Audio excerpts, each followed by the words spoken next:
नमस्ते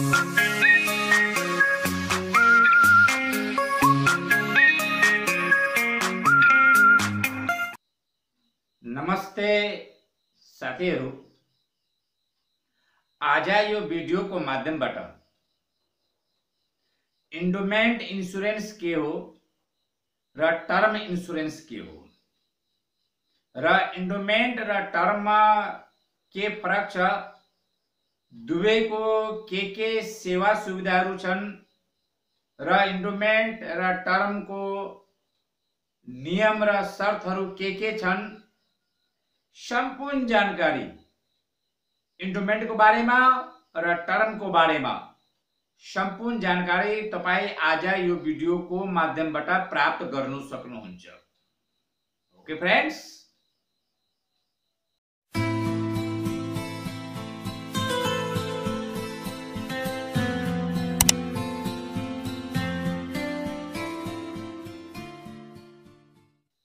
साथीहरु, हरेक जीवन बीमा कंपनी में बीमालाई दुई भागले विभाजित गरेको हुन्छन्, इन्डोमेन्ट र टर्म। इन्डोमेन्ट इन्स्योरेन्स अंतर्गत पनि धेरै प्लानहरू हुन्छन्, धेरै योजनाहरू हुन्छन् र टर्म इन्स्योरेन्स अंतर्गत केही दुई चारवटा मात्र, तो भन्दा बढी हुँदैनन्। अब आज हामीलाई यो जानकारी प्राप्त गर्न छ कि इन्डोमेन्ट इन्स्योरेन्स के हो र टर्म इन्स्योरेन्स के हो। साथीहरु, जब हामी तपाईले जीवन बीमा गर्छौं नि र जब जीवन बीमा को अवधि समाप्त हुन्छ त जीवन बीमा कम्पनीले जब हामीलाई केही रकम दिन्छ, बीमाङ प्लस बोनस या जे रकम दिए पनि जीवन बीमा कम्पनीबाट जब कुनै रकम बीमितले प्राप्त गर्छ नि त बुझिहाल्नुस् तो प्लान, तो इन्स्योरेन्स इन्डोमेन्ट इन्स्योरेन्स अन्तर्गत छ। जसरी कुनै पनि जीवन बीमा कम्पनीमा धेरै प्लानहरू हुन्छन्, धेरै योजनाहरू हुन्छन्, हरेक प्लान को सेवा सुविधा फरक फरक हुन्छन्। यदि तपाईले जीवन बीमा गराइसक्नुभयो, तपाईको जीवन बीमा को अवधि पूरा भइसक्यो त जीवन बीमा कम्पनीले टर्म एन्ड कन्डिसन अनुसार, प्लान को टर्म एन्ड कन्डिसन अनुसार तपाईलाई जुन रकम फिर्ता दिन्छ नि, जीवन बीमा कम्पनीबाट तपाई केही रकम जब प्राप्त गर्नुहुन्छ तो सबै इन्डोमेन्ट इन्स्योरेन्स अन्तर्गत आउँछ। र इन्डोमेन्ट इन्स्योरेन्समा के हुन्छ साथीहरु कि इन्डोमेन्ट इन्स्योरेन्समा जीवन बीमा कम्पनीले बोनस दिन्छन्। कुन प्लान अन्तर्गत तपाईले जीवन बीमा गराउनु भएको छ त्यो प्लान को बोनस रेट कति छन् र हरेक जीवन बीमा कम्पनी को बोनस फरक फरक हुन्छन्। तो साथीहरु, इन्डोमेन्ट इन्स्योरेन्स अन्तर्गत जीवन बीमा कम्पनीले बोनस दिन्छन् र जब जीवन बीमा गरेको 2 वर्ष पूरा भइसक्यो तो बीमितले के गर्छ, तो जीवन बीमा कम्पनीबाट चाहेको खण्डमा लोन पनि लिन सक्छ, ऋणको पनि व्यवस्था छ, या चाहेको खण्डमा बीमितले आफ्नो जीवन बीमा रद्द पनि गराउन सक्छ, बन्द पनि गराउन सक्छ जब उहाँको जीवन बीमा को अवधि प्रिमियम तिरेको 2 वर्ष पूरा भइसक्यो। इन्डोमेन्ट इन्स्योरेन्स अन्तर्गत लोन पाइयो, समर्पित गर्ने पाइयो अर्थात बन्द गर्ने पाइयो, पुनर्जागरण को पनि व्यवस्था छ। इन्डोमेन्ट इन्स्योरेन्स अन्तर्गत पुनर्जागरण के हो साथीहरु, जब कसैले जीवन बीमा गराउँछ, जीवन बीमा त गरायो, सुरुमा प्रिमियम तिर्दियो, पछि के हुन्छ उहाँले प्रिमियम तिर्नुहुन्न, 1 वर्ष भइसक्यो, 2 वर्ष भइसक्यो, 3 वर्ष भइसक्यो, प्रिमियम तिर्नु भएको छैन, उहाँको त पोलिसी स्वतः नै ल्याप्स भइसकेका छन्।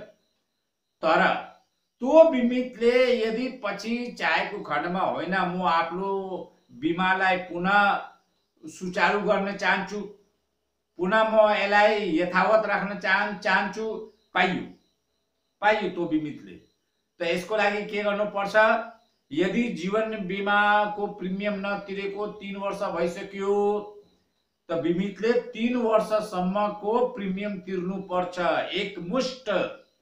र 3 वर्षसम्म जुन लेट फी काउन्टिङ भइरहेको थियो त्यो सबै लेट फी पनि दिनुपर्छ। लेट फी प्लस 3 वर्षसम्मको प्रिमियम जब बिमितले दिन्छ नि, बल्ल त्यो बिमितको इन्सुरेन्स सुचारू भयो, त्यो बिमितको सुरक्षा सुचारू भयो। अब जीवन बीमा कम्पनीले उहाँको सुरक्षाको ग्यारेन्टी लियो। त इन्डोमेन्ट प्लान अन्तर्गत के भयो कि पुनर्जागरणको व्यवस्था पनि व्यवस्था छ। त साथीहरु, इन्डोमेन्ट प्लान मोटामोटी तपाईहरुले यो कुरा बुझ्नुस्, जुन प्लान अन्तर्गत हामीले आफै रकम तिरेर र जब जीवन बीमाको अवधि पूरा हुन्छ, जीवन बीमा कम्पनीले हामीलाई जुन रकम दिनुहुन्छ, बिमाको रकम दिनुहुन्छ, बोनस दिनुहुन्छ, केही न केही रकम जब हामी जीवन बीमा कम्पनीबाट प्राप्त गर्छौं नि, त्यो सबै इन्डोमेन्ट इन्सुरेन्स अन्तर्गत आउँछ। प्रश्न भयो साथीहरु। अब आयो टर्म इन्सुरेन्स।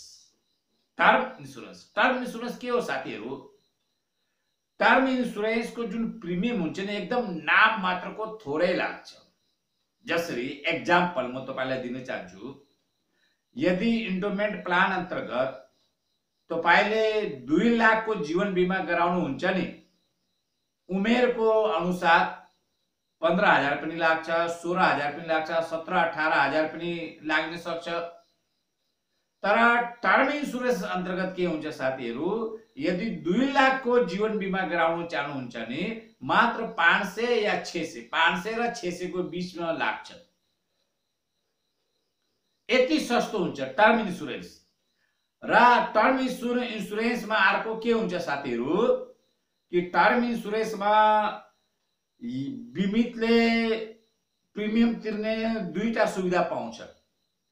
या तो उहाँले वर्ष वर्षको प्रिमियम तिर्नु पर्यो, सानो रकममा ठूलो सुरक्षा पाइन्छ टर्म इन्सुरेन्स अन्तर्गत, या बिमितले चाहेको खण्डमा म 10 वर्षको लागि, 5 वर्षको लागि या 15 वर्षको लागि एकमुष्ट रकम तिर्दिन्छु पाइयो।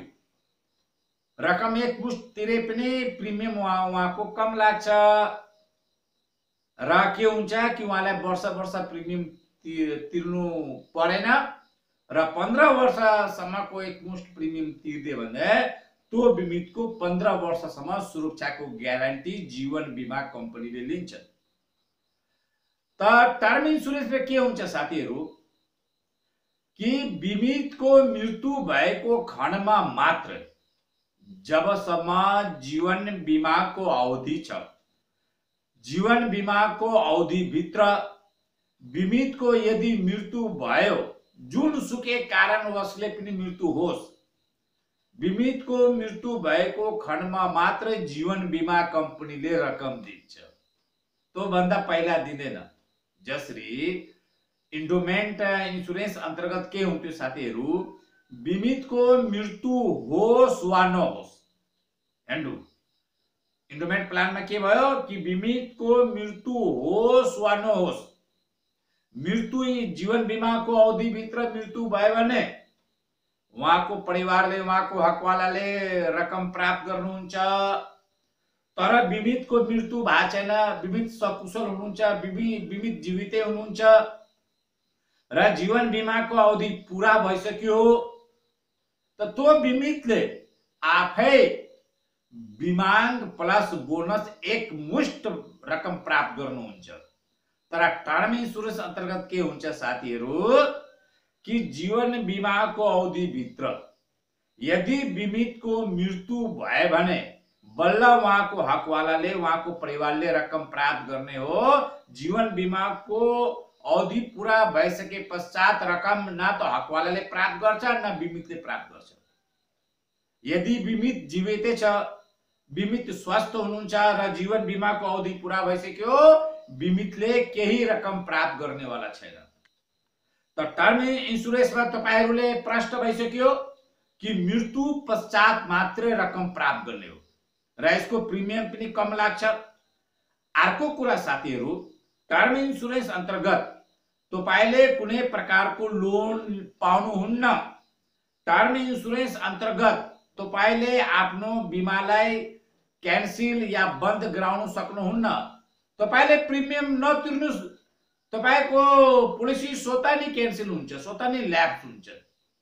तर इन्डोमेन्ट प्लानमा के छ, जब कुनै बिमितले 2 वर्षपछि, 2, 3, 4, 5 वर्षपछि जहिले पनि यदि उहाँले आफ्नो पोलिसी बन्द गराउन चाहनुहुन्छ भने त जीवन बीमा कम्पनीले त्यो बिमितलाई केही न केही रकम दिनुहुन्छ। तर टर्म प्लान अन्तर्गत के हुन्छ कि यदि तपाईले प्रिमियम तिर्दै गए भने सुरक्षाको ग्यारेन्टी जीवन बीमा कम्पनीले लिन्छ। यदि प्रिमियम तिर्ने तपाईले बन्द गरिदिनु हो, अब तपाई चाहनुहुन्छ मैले 5 वर्ष प्रिमियम तिरिसक्यो, अब म तिर्दिन, जीवन बीमा कम्पनीले मलाई केही रकम दिन्छ कि भनेर तपाई आश नगर्नुस्। टर्म इन्सुरेन्स अन्तर्गत तपाईले जीवन बीमा गरे बन्द गरे बापत केही पनि पाउनुहुन्न। त टर्म इन्सुरेन्समा के हुन्छ, पुनर्जागरणको पनि व्यवस्था छैन, लोनको पनि व्यवस्था छैन, बन्द गराए बापत केही रकम पनि पाउनुहुन्न र जीवन बीमाको अवधि पूरा भइसक्यो, बिमित जीवितै हुनुहुन्छ, सकुशल हुनुहुन्छ, तपनि त्यो बिमितले 1 रुपैयाँ पनि प्राप्त गर्दैन। त टर्म इन्सुरेन्समा के हुन्छ, मात्र एउटै सेवा सुविधा छ, त्यो हो कि कम प्रिमियममा ठूलो सुरक्षा र बिमितको मृत्यु भएको खण्डमा जीवन बीमा अवधि